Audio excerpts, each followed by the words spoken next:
ములుగు జిల్లాలో మావోయిస్టులపై జరుగుతున్న బూటకపు ఎన్కౌంటర్స్ ను ఆపాలని సిపిఐ జాతీయ కార్యదర్శి సభ్యులు చాడా వెంకటరెడ్డి డిమాండ్ చేశారు. సత్వరమే మావోయిస్టులతో కేంద్రం శాంతి చర్చలు జరపాలని ప్రభుత్వాన్ని కోరారు.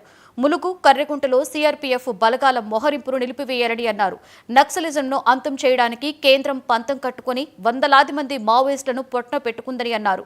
ఎంతటి సమస్యలైనా కూడా చర్చల ద్వారానే పరిష్కారం అవుతాయని చాడా వెంకటరెడ్డి పేర్కొన్నారు.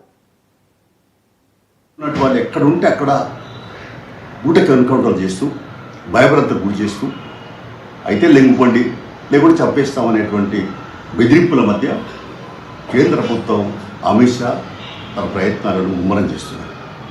ఈరోజు ఛత్తీస్గఢ్ బార్డరు అంటే తెలంగాణ రెండు బార్డర్ల మధ్య ములుగు పక్కన కర్రెగుట్టలో సిఆర్పిఎఫ్ బలగాలు మోరించి ఎట్లా చేసి మావోయిస్టులు అంతం చేయాలి, అక్కడ ఏదో ఉన్నారు లేదా పద్ధతులలో ఒక తీవ్రమైనటువంటి గాలింపును ముమ్మరం చేస్తున్నారు, కూంబింగ్ చేస్తూ ఉన్నారు. దండకారణ్యంలో ఇది ఒక రకంగా చెప్పాలంటే చాలా కాలంగా అసలు ఏరువేతలకు సంబంధించి మొత్తం నూతన సాంకేతిక పరిజ్ఞానం తీసుకొని లేటెస్ట్ సాంకేతిక పరిజ్ఞానం తీసుకొని చేస్తున్నటువంటి పరిస్థితి ఉంది. అయితే మావోయిస్టులు కూడా చాలామంది లొంగిపోతున్నప్పటికీ ఉన్న వాళ్ళు కూడా సిద్ధాంతాలు నమ్ముకున్న వాళ్ళు కూడా శాంతి చర్చలకు మేము సిద్ధమని వాళ్ళు ప్రకటన చేశారు.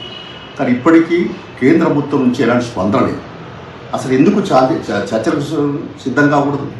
కాల్పులు ఆపి చర్చలకు సిద్ధమైతే సామరస్యంగా పరిష్కారం అయితే మంచిదే కదా. ఏ సమస్య అయినా చర్చల ద్వారానే పరిష్కారం అవుతుంది. ఒక దేశం మధ్య ఇంకో దేశం మధ్య యుద్ధం జరిగినా లేకుంటే ఎక్కడైనా కుట్లాట జరిగినా ఊరుకు జరిగినా మధ్య అన్నదమ్ముల మధ్య జరిగినా మాట్లాడుకొని పరిష్కారం చేస్తారు.